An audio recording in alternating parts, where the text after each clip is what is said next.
Good morning students. आज exercise 13.3 हम start करेंगे। बहुत आसान है, ये चैप्टर ही आसान है अगर आपको सारे फॉर्मूले याद हैं तो।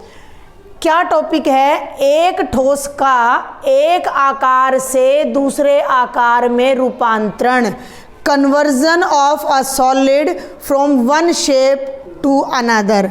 क्या मतलब है इस बात का कि आपको मान लो एक क्ले खेला है कभी ज़िंदगी में?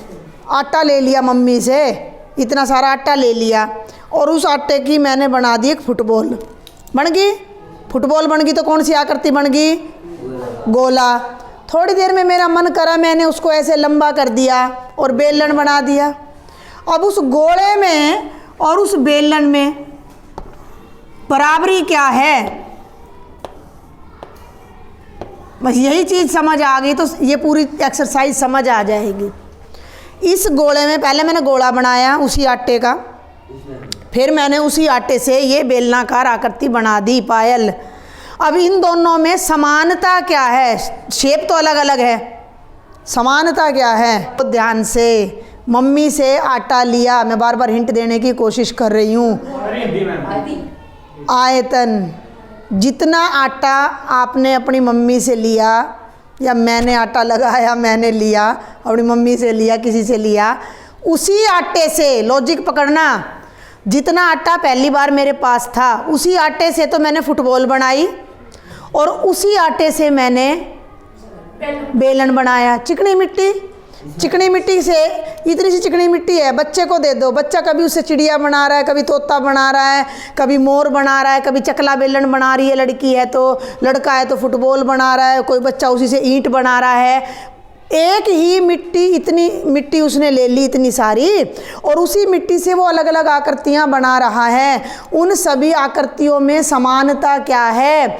वो मिट्टी, इतनी ही मिट्टी से बॉल बन रही है, इतनी मिट्टी से ईंट बन रही है, इतनी मिट्टी से बेलन बन रहा है, तो वो मिट्टी अर्थात उसका आयतन क्या बराबर है?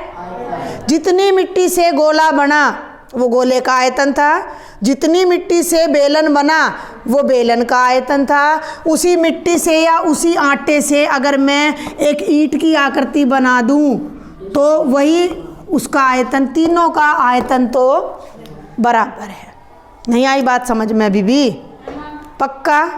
अरे इतना सा क्ले ले लो, इतनी सी मिट्टी ले लो, इतना सा आटा ले लो भीगा हुआ घर पे मम्मी से, ठीक है? उसी आटे से हम अलग अलग शेप बना रहे हैं। वो शेप अलग अलग है, उनका क्षेत्रफल भी अलग अलग होगा, लेकिन उनका आयतन समान होगा। एक कप पानी है मेरे पास, एक कप पानी है, मान लो ये 250 लीटर पानी है, 250 लीटर है, इसको मैं एक बड़े लोटे में डाल दूं तो भी 250 लीटर ही रहेगा। इसको मैं एक कटोरा में डाल दूं, पानी तो उतना ही है ना, पानी तो नहीं बदल रहा ना। तो अब जो हम सीखने जा रहे हैं वो इसी तरह के सवाल हैं कि एक आकृति होएगी, उसको पिघला के तोड़ के दूसरी बना देंगे, हैं? तो उनमें हमें कुछ चीज़ें दे रखी होंगी, कुछ चीज़ें नहीं दे रखी होंगी। जो नहीं दे रखी होंगी वो हमें निकालनी है। बराबरी क्या होएगी कि उन दोनों आकृतियों का आयतन समान होगा। तो पहला सवाल मैं करवाने जा रही हूँ। इसने कहा है पाई का मान जब तक कहा ना जाए 22/7 लेना है। पंकज बिल्कुल उंगली रख लो राशि पे। त्रिज्या 4.2 सेंटीमीटर धातु के एक गोले को पिघलाकर, गोला आपके सामने बना हुआ है बाय चांस, ठीक है? ये एक गोला है धातु का। धातु क्या हो सकती है? सोना, चांदी, लोहा, तांबा, पीतल, किसी भी धातु को पिघला सकते हैं। सोना है भाई, हमारे पास सोने का बिस्किट है, उसको पिघला के चाहे हार बनवा लो, चेन बनवा लो, कुछ भी बनवा लो, मेल्ट हो जाता है ना। तो ये क्या कह रहा है कि 4.2 सेंटीमीटर त्रिज्या का धातु का एक गोला है, पिघलाया, और एक 6 सेंटीमीटर त्रिज्या वाले बेलन में उसको बदल दिया जाता है।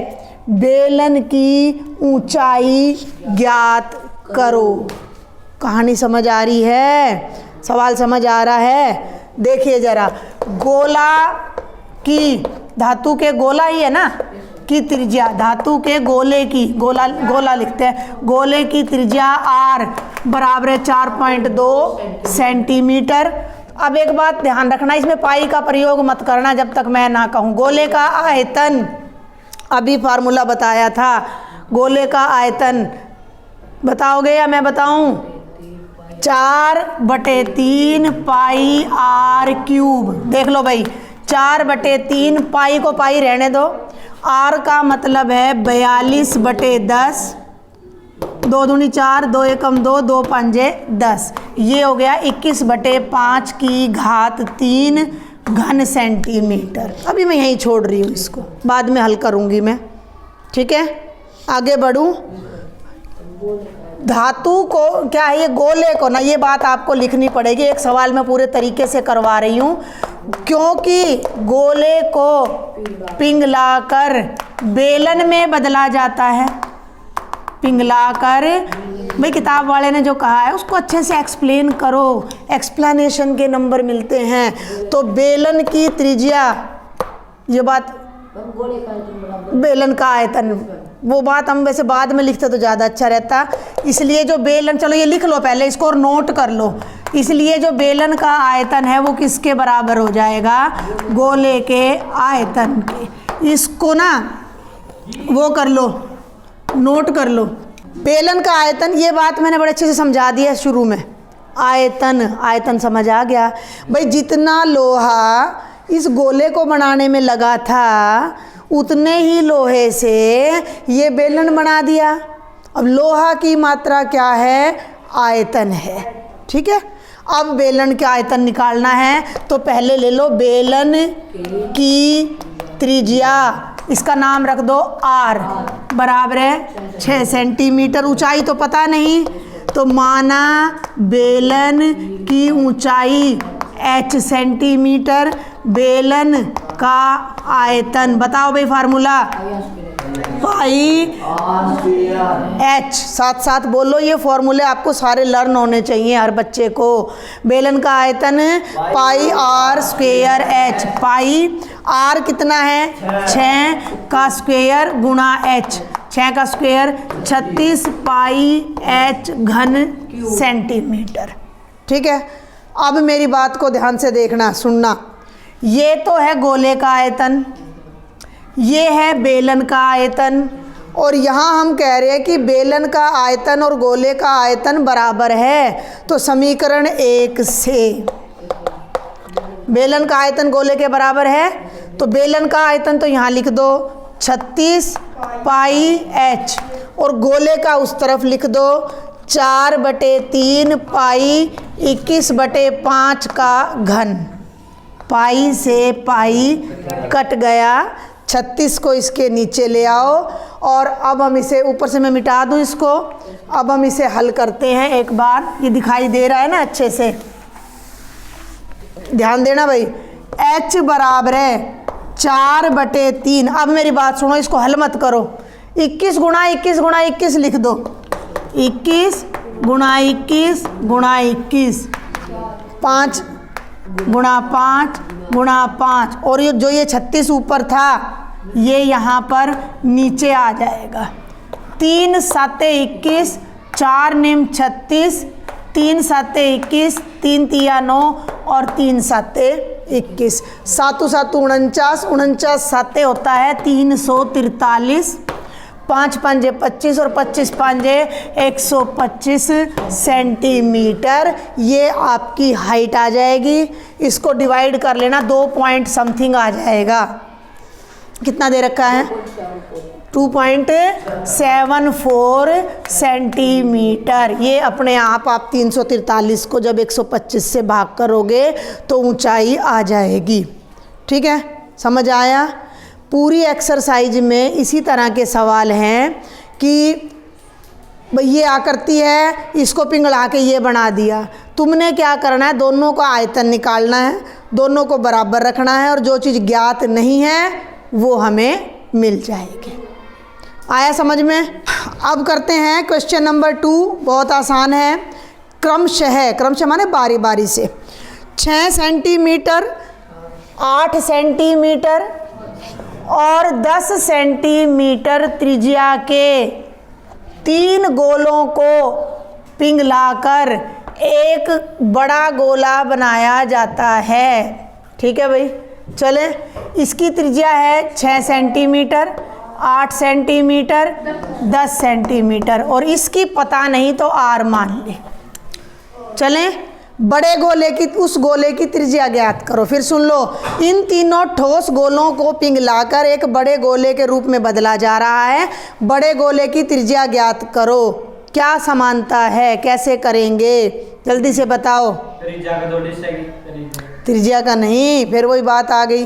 अरे ये लोहे का गोला है, ये गोला है, ये गोला है, तीनों पिघला लिए और जितना माड़ मसाला इकट्ठा हुआ, हाँ, तीनों का आयतन इसके बराबर है। ठीक है, तो सबसे पहले लिखेंगे पहले गोले की, पूरा ना अलग अलग आयतन मत निकालना। अब आप इसका देखो, मैं कराती हूँ।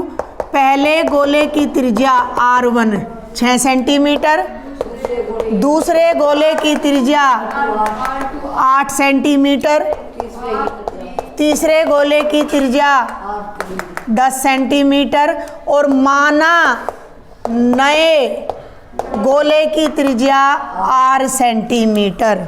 यहाँ तक कोई दिक्कत? कोई भी दिक्कत है तो हमने वैसे ही लिखा है, क्योंकि 3 ठोस गोलों को पिघलाकर, क्योंकि 3 ठोस गोलों को पिघलाकर, ये जरूर लिखना है, एक बड़ा गोला, पिटाई भी हो जाओगी, ध्यान यहीं रख ले, बड़ा गोला बनाया जाता है।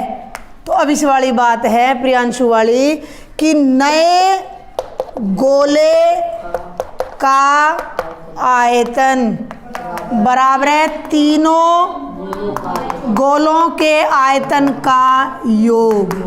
तीनों गोलों के, आप ऐसे भी लिख सकते हो, पहले गोले का आयतन जमा दूसरे गोले का आयतन। भाई जितना लोहा इन तीनों में लगा था वो सारा एक में लगा दिया उठा के। ठीक है, गोले का आयतन का सूत्र अब तुम नहीं बोलोगे, अभी अभी आया था, अभी आया था। तुम बताओ गोले का आयतन का। शाबाश भाई यार, 4/3 पाई आर क्यूब, क्योंकि मैंने नए गोले की त्रिज्या बड़ा आर ली है। अब पहले गोले की निकालो, 4/3 पाई R1 क्यूब, 4/3 पाई R2 क्यूब, 4/3 पाई R3 क्यूब। पाई का मान कभी मत रखो, 4/3 पाई, 4/3 पाई, 4/3 पाई कॉमन आ जाएगा, 4/3 pi common, R1 cube, R2 cube, R3 cube और इधर भी है 4/3 पाई R क्यूब। इससे ये कैंसिल हो गया और R का क्यूब, R1 का क्यूब यानी 6 का क्यूब जमा 8 का क्यूब और जमा 10 का क्यूब। ध्यान से देखना भाई, यहाँ करा दूँ, दिख रहा है ये 6 का क्यूब, शाबाश, 8 का क्यूब 512, ठीक है, और 10 का क्यूब 1000। जोड़ दो, 6 और 2 8, 1 और 1 2, 5 और 2 1। अब ये मैं तुम्हें बता देती हूँ, वैसे तो 12 का क्यूब है ये। कितने का है? 12। लेकिन पेपर में अगर ना आए आपको तो आपने इसके अभाज्य गुणनखंड कर लेने हैं। नहीं, 12 से तो जब करोगे तुम्हें हिंट पता होगा, पता ही होगा तो कर ही लोगे। मुझे तो पता है 12 का घन है ये, 12 12 144 और 144 को 12 से करोगे तो 1728 आएगा। अगर पता है तो डायरेक्ट लिख दो, r का घन बराबर है 12 का घन, r घन से घन कट गया, r बराबर है 12 सेंटीमीटर।